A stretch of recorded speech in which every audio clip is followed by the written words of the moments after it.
Hello. Our story begins on Ryloth, where the three-part invasion of the planet was finishing up. Anakin and Ahsoka were maintaining control over the planet, keeping the airspace tight so that Mace Windu and Obi-Wan Kenobi could finish up the respective legs of the engagement on the surface. Everything was going soundly. Kenobi had success thanks to an unexpected ally.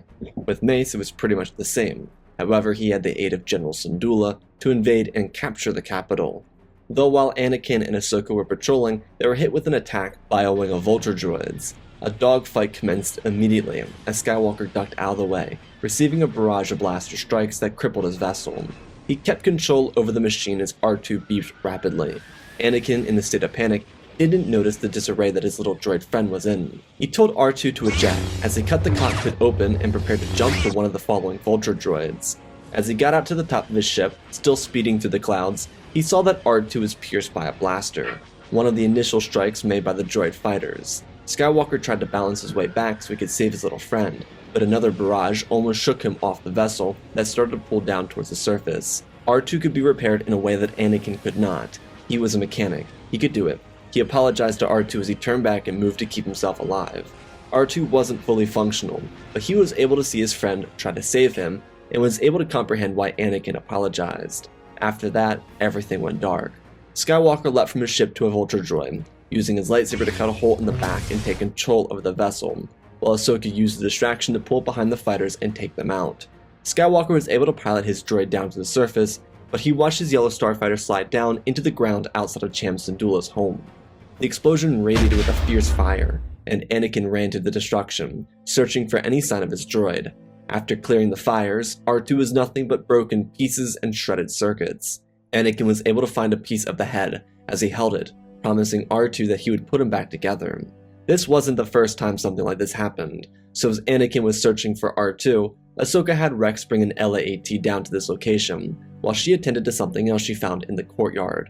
She wasn't trying to snoop around, but she found a little droid, one that survived a wreckage, one that the pilot did not survive. His codename was C110P. She didn't recognize him, but he was an astromech with the 501st.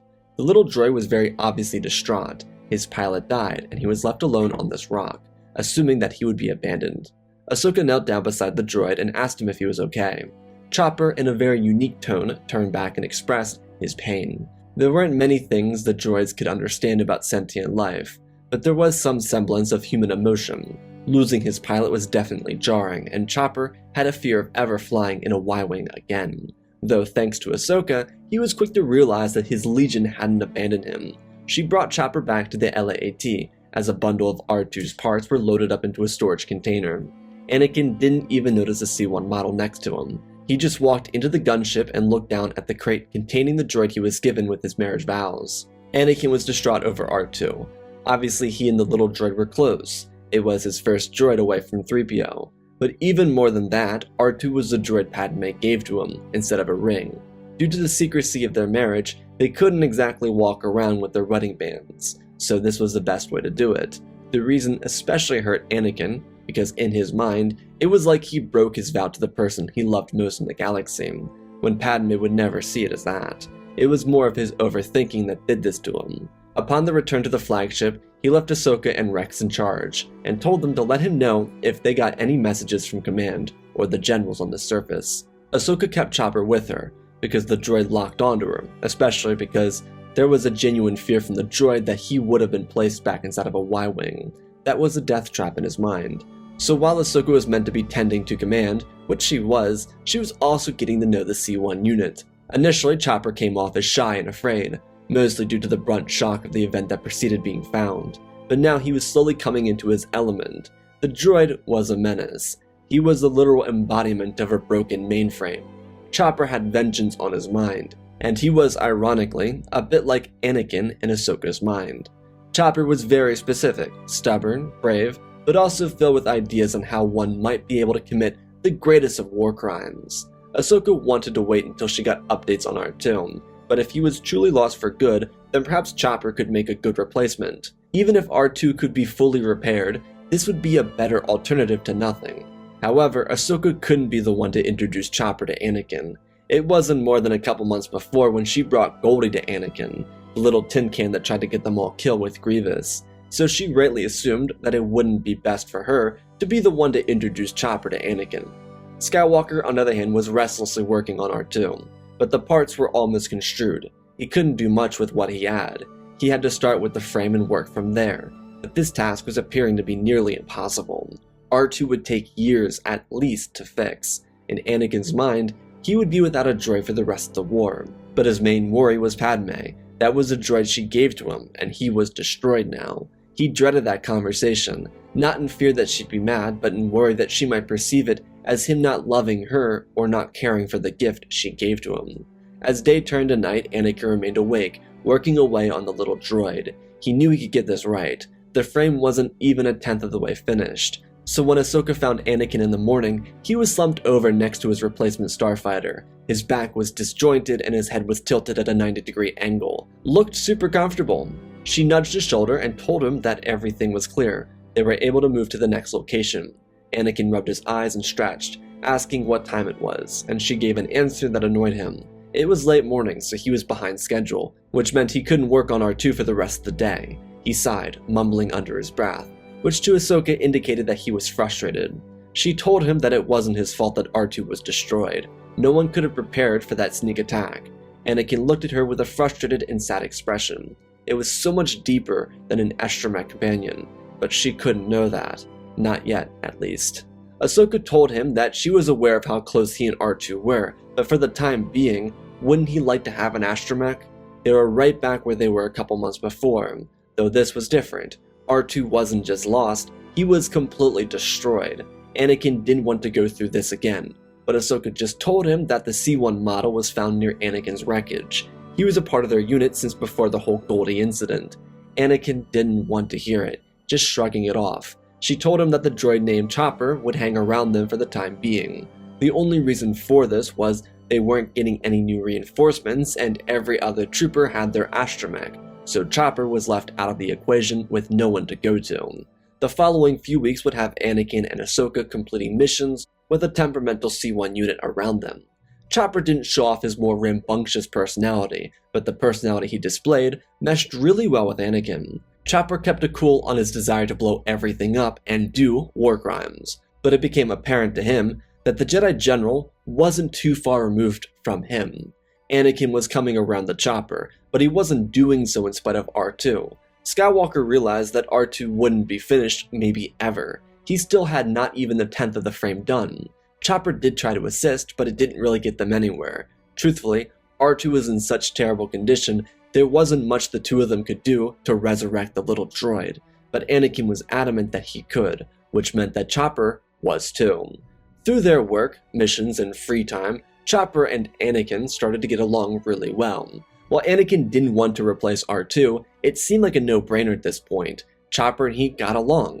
Chopper wasn't Goldie, and they were able to be successful on missions with Chopper by his side. So one day, after a grueling work session on the frame of R2, Anakin walked over to Chopper, wiping his hands on cloth, and asked the little droid if he would like to become his personal astromech. Chopper made some comments back, all of which done in excitement. This was all he had been wanting since the Battle of Ryloth. Anakin and Chopper momentarily enjoyed each other's presence. They hadn't been standoffish by any means, but they never got to really enjoy themselves around each other. There was a tension from Anakin, because he really did like the droid, but R2 was his wedding gift or wedding band, so to him it felt like betrayal. But after these few weeks of having Chopper around, and not his actual droid, he felt like this was the right decision. Now that he had made it, it felt so much more rewarding, because it meant that Chopper could follow around everywhere and be his actual personal droid. However, there was still much more about this little droid that Anakin needed to learn. As he found out over a small skirmish over an asteroid belt and the passageway to the mid-rim, Chopper showed off his mental side. Anakin was piloting and the little droid grabbed the detonator from somewhere and lobbed it at a droid trailing them. Anakin looked over in disbelief as he ducked away from an asteroid and then heard the explosion. The detonator blew up the one droid and then lobbed it back into the other ones trailing behind it. All Chopper could do was sadistically laugh about the destruction. Anakin couldn't help but be amazed. This was perfect. His droid was like him, a maniac. This was his and Anakin's "did we just become best friends?" moment. The two of them were inseparable after Chopper showed off his darker side. This obviously wasn't the end of it, because as Chopper became overly loyal to Anakin, he started to torture everyone else around them. This could be through a number of ways, but sometimes he'd accidentally run over Ahsoka's foot in the main chambers, or stare soullessly at clones as they attempted target practice, which definitely wasn't uneasy. There was something so unnerving about this little orange terrorist. What Anakin came to realize was that R2 was like an Anuba dog, while Chopper was like a Loth cat. Their personalities reflected both aspects, and even though Chopper was extremely loyal to Anakin, it didn't mean he didn't talk back. Chopper had more of a free spirit than R2, and his determination to be stubborn had to be rewarded. Ahsoka and Rex very quickly regret ever introducing Chopper to Anakin, because they played off each other unlike anybody else. Obviously, this was a little bit of a laugh between them all, but in all seriousness, it was great to see Anakin excitable everywhere he went. It wasn't that R2 was a bad friend or a bad companion, it was simply the fact that Chopper and Anakin met each other on the same wavelength. The prank ideas on Ahsoka were brilliant, the numerous war crimes were masterful, and their personalities were pretty much the same. This really showed during an undercover mission. Anakin had some oil mixed together with a couple other things to make it look like paint, so we colored Chopper over and sent him ahead to a droid flagship. How it happened was Anakin dropped out of hyperspace, Chopper ejected, and Anakin redirected himself back to the fleet and vanished back into hyperspace. Chopper used his rocket booster to fly through the air and down to the landing bay of a Lucrehulk. No one noticed because the Separatist droids weren't scanning for other droids, or objects that were that small, not even as small as Anakin's starfighter. Chopper warbled to himself as he moved about the command ship. He was so happy. He and Anakin had been planning for this for about a week and a half. They believed it could work, and Chopper was adamant that he would be successful. The little droid moved about the halls without drumming up too many questions. While it wasn't common, the CIS did have astromechs in some of their ships, typically from the Trade Federation, but the battle droids were not programmed to be aggressive to neutral-colored astromechs. If Chopper was sporting his flamboyant orange colors, they'd have an issue, but he was covered in darkness. The C1 unit moved into the reactor room of the vessel and laughed with madness in his voice as he plugged into the console and started reconfiguring everything. While the initial plan was to get inside the Lucrehulk and turn it into an array of fireworks, Chopper had other ideas. He figured that it wouldn't be worth just letting the clones engage with the other support ships. That could harm more clones or Anakin or Ahsoka. So a mission that was initially supposed to take about an hour became a 4-hour escapade for the demon droid. Chopper continued to be unnoticed. He was a droid, they were droids, and this fleet was operated by a droid, who didn't even know that Chopper was under his nose. Chopper moved about with happiness as everything he wanted to do was connected to one trigger. He contacted Anakin from the bridge of a frigate in the fleet before abandoning position and doing just as he had with Skywalker before, leaving the frigate, popping into the vessel, and instead of jumping to hyperspace, he told Anakin to watch. As they were doing this, another Separatist fleet came out of hyperspace. They were anticipating a Republic attack, so they were mounting up their forces to counter it. Chopper smacked the hull of Anakin's ship to grab his attention as he tapped the trigger. All that could be described was all-out chaos. The Lucrehulk in the middle was detonated, which was expected. However, there were a couple other additions. While Chopper didn't know that this reinforcement fleet was coming, he thought it'd be funny to steer the ships into different directions. So 2 frigates on the port side of the Lucrehulk pulled their engines to full speed and then started moving towards each other, which of course resulted in their explosion. Above those ships was a Providence dreadnought, which also detonated. On the other side, the 2 frigates did the same. However, there was one more trick. Remember the whole Chopper didn't know another fleet was coming? Well, he didn't. But this little menace thought it'd be funny to ignite a hyperdrive. So as Anakin and Chopper were watching pure chaos unfold, one of the dreadnoughts of the fleet powered up its hyperdrive. Anakin watched, and then the ship jumped. But there was another fleet in the way. One with another Lucrehulk, for example, and a dozen other support ships. So when this dreadnought jumped, it collided with the Lucrehulk and sent out a shockwave that ripped through every other ship in the fleet. Chopper and Anakin were in stitches. Anakin's stomach was in pain. Chopper's circuits were overheating. But when they watched a dreadnought slam into another ship and destroy the entire support fleet, they were silent. Anakin's jaw was on the floor. Chopper's head slowly turned back to Anakin. They both looked at each other for a solid moment. before Chopper said some inexplicable sentence that had Anakin heaving in laughter. What did he just do? How was that possible? Didn't matter, it was incredible. Anakin had everything recorded, but he'd have to mute the audio. He didn't expect Chopper to do something so crazy. But this kind of information needed to go to the Jedi Council because they'd never seen anything like it. If they could maximize on what Anakin dubbed the Chopper hyperspace ram, then perhaps they could win the war with just that. Luckily for Anakin, the siege at the planet Chopper had just liberated was going to be his last one before returning to Coruscant before another tour. So in a way, this was going to ruin the world tour, but it's alright. Anakin's fleet moved in and secured the system in the span of a couple hours. It was a truly remarkable feat, and no one knew how Chopper did it. Though with victory came return to Coruscant. Anakin firstly had to report everything to the Council, giving them the recording of the events over this world and telling them his thoughts on it. One of the elder council members believed that the Chopper maneuver, as he called it, was likely a 1 in a million shot, which it was, but they were grateful for Chopper and Anakin's quick thinking and mission. It saved a lot of lives that didn't need to be lost in that battle. Of course, what followed was a little bit more of a hard conversation. R2 by this point was about 2/10 of the way done. There was still a lot of work that needed to be done. That was the main point. It was devastating, and Anakin was still worried about how this conversation with Padme might go. But it wasn't bad. It wasn't even uncomfortable. She had come back from work. Chopper was inside the Venator with Ahsoka and Rex, so Anakin had the night to himself with Padme. She asked what was bothering him when she came home. She could see the look on his face, and he told her that he wanted to tell her something. Naturally, when someone says that, the other assumes the worst. Did Ahsoka die? Did he cheat? Did he have to do something that would infringe on their marriage? Was he being stationed somewhere else for the rest of the war? Maybe it was good news. Maybe he got the rank of Master or beat General Grievous. All these thoughts stopped as she sat down and asked what it was. He told her that he was sorry, but R2 was destroyed at Ryloth. Padme looked at him blankly for a moment. Her anxiety shot through the roof because of that? She loved R2, but that wasn't a terribly bad thing.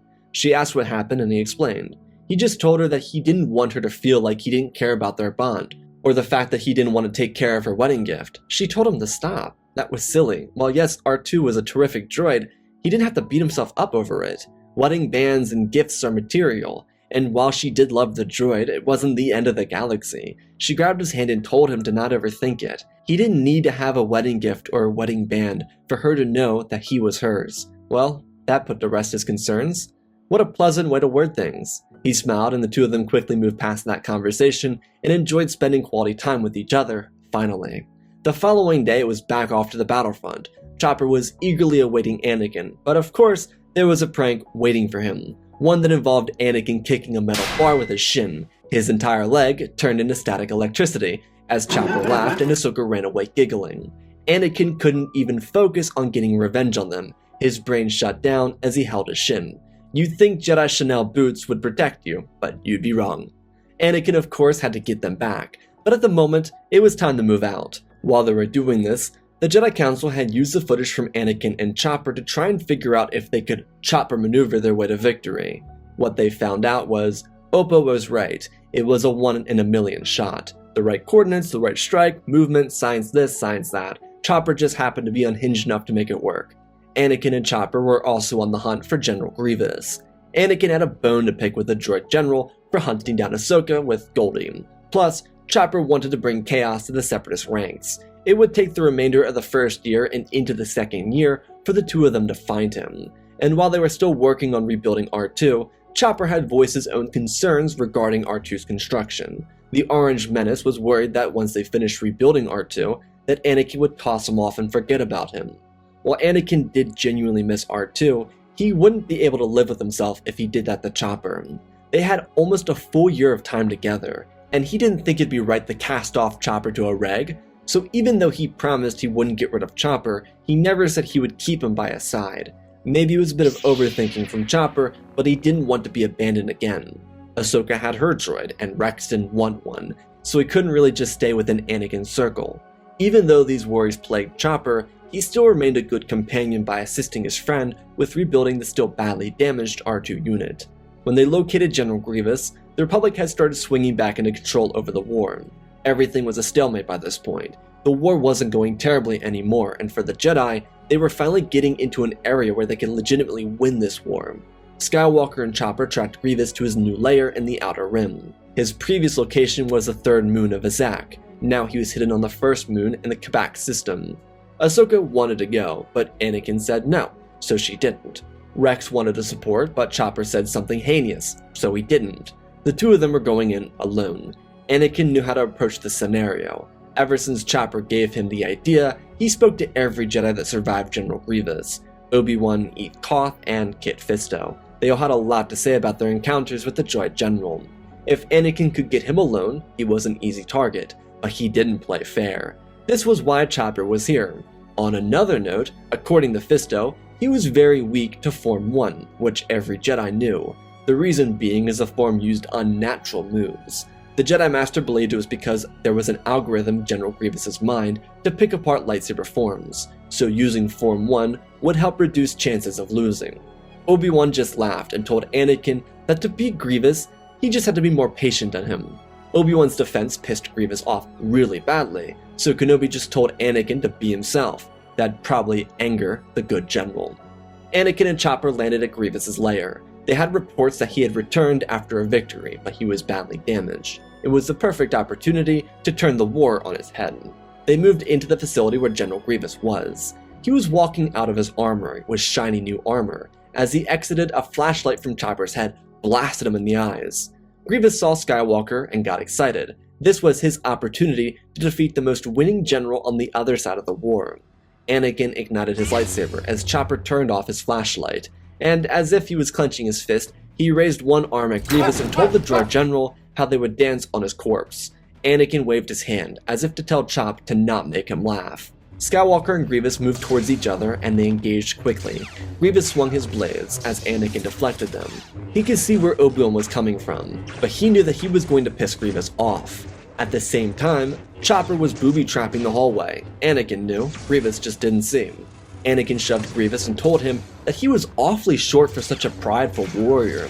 Chopper snickered in the background while Anakin and Grievous' blades slammed together. Skywalker wasn't quite Kenobi, but he'd been practicing his defense. It paid off. The Droid General threw his blades at Anakin as he deflected them. But Grievous wasn't done, pulling two more lightsabers and igniting them. Anakin grinned, flipping from Form 3 to Form 1, the first form every Jedi learns. He backed away, blocking and striking. Grievous dragged his blade across the wall but missed, losing one of his hands in the process, as Anakin riskily shoulder-checked Grievous. It was a bright move, as the general swung, but was blocked. Anakin picked the other Jedi weapon off the ground and used it against Grievous. He defended himself until he tripped over a cable left behind by Chopper. Grievous looked over as Chop smacked him in the face and rolled away laughing, as Anakin swung down. Grievous used his claw to defend himself, pushing Anakin backwards. Grievous then looked at Chopper, using his cockroach mode and then chasing down the astromech. Chop yelled and panicked as he waited for Grievous to close in, before activating his rocket boosters in Grievous' face. Because Grievous was acting like a cockroach, he couldn't really prepare for Chopper's maneuver. Grievous stood up, wiping burn marks from his face as he turned back to see Skywalker lunging at him. He very narrowly escaped death, blocking the strike but stumbling back. Now Anakin was using his natural form. His blade aggressively cut through Grievous' defense. He stumbled back, defending what he could, but it wasn't enough. He slipped before being cut across the face as Anakin drove his lightsaber through Grievous' chest. The Droid General dropped to the ground, as Anakin put a thumbs up to Chopper, who waved his hands in the air with jubilee. They did it. General Grievous was now dead. Chopper rolled over and put his head over Grievous's and started to mock him. Anakin smiled as he told Chopper to inform Rex to bring a light cruiser. They'd take everything they could from the system drives and then bombard the lair into dust. Chopper would also inform the Jedi of the victory. Grievous' death to the Jedi and the public was a huge deal, and thanks to Anakin, this would give the Jedi more lenience in the public eye. However, in the grand scheme of things, Grievous wasn't all that necessary. He was a part of the plan, not the plan, so Sidious and Dooku just moved around his crushing defeat. Though for Sidious, this only confirmed that his future student would be perfect for him. The Separatists reacted in line with what Palpatine told Dooku to do, which was play it cool. While Palpatine was proud of Anakin and publicly commemorated him, he really wished Anakin didn't win. The public had more faith in the Jedi now, and who knows what kind of information Grievous had on his hard drive. Well, there was an issue. Dooku accidentally transferred a bunch of files to Grievous, one of which being the plans for the Death Star, not the full ones that Dooku gave to Palpatine, but the original blueprints from Geonosis. Poggle sent Dooku original plans, and then he made up another variation of the blueprints, which were given to Dooku to give to Sidious after the original Battle of Geonosis. So the Jedi were now fully aware that the Separatists were going to try and build a planet-killing weapon. This wasn't true in the slightest, but the Jedi didn't know that, and upon revealing this information to the Senate, which got leaked to the public, the Separatist movement slammed to a halt.